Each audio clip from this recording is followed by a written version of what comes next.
என்னடா இது ஞாயித்துக்கிழமை அதுவும் பளபளன்னு வெடியறதுக்கு முன்னாடியே எந்திரிச்சிட்டோன்னு பார்க்குறீங்களா? இன்னைக்கு நம்ம ஒரு ஸ்பெஷலான ஒரு இடத்துக்கு போக போகிறோம். அதோட கதையும் இருக்குங்க.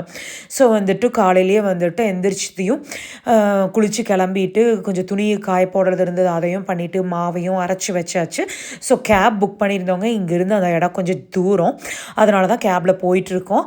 அதுக்கப்புறம் வந்துட்டு வின்டர் சீசன் அதுவும் ஞாயிற்றுக்கிழமை காலையில் நேரமே வேறங்களா, பெங்களூரில் கொஞ்சம் தூரம் வரைக்கும் வந்துட்டு அவ்வளோ வந்துட்டு ப்ளசண்ட்டாக அமைதியாக ரோடே எம்டியாக இருந்ததுன்னா ரொம்ப நல்லா ப்ளசண்ட்டாக இருந்துச்சுங்க. இன்றைக்கி நம்ம தொட்டபெல்லாப்பூர் பக்கம் வந்துட்டு ஒரு கோயிலுக்கு போயிட்டுருக்கோம். அந்த கோயிலோட கதை தாங்க இது.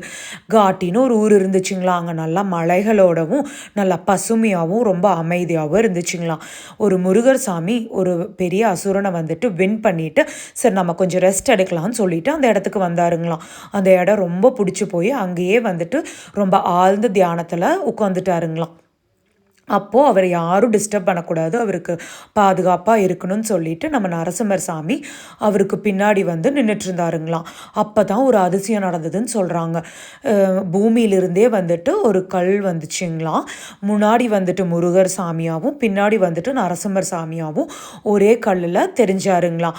அப்போ மக்களெல்லாம் ரொம்ப ஆச்சரியத்தோடு இது சாமி தானாகவே வந்த இடம்னு சொல்லிட்டு ரொம்ப ரொம்ப சக்தி வாய்ந்த சாமிங்க. பல்லாயிரக்கணக்கு பேர் வந்துட்டுருக்காங்க. நாங்கள் க்யூவில் நின்று சாமியை பார்க்குறக்கே வந்துட்டு 1 ஹவருக்கு மேலே ஆயிடுச்சுங்க. இதுவும் வந்துட்டு நாங்கள் ஸ்பெஷல் டிக்கெட்டில் தான் போயுமே 1 ஹவர் ஆயிடுச்சு. ஒரு 8 ஓ கிளாக்கே நாங்கள் போயிட்டோங்க. அப்போவே அவ்வளோ கூட்டம் இருந்தது. வெளியே வந்து பார்க்குறோம் அவ்வளோ க்யூவாக இருந்துச்சுங்க.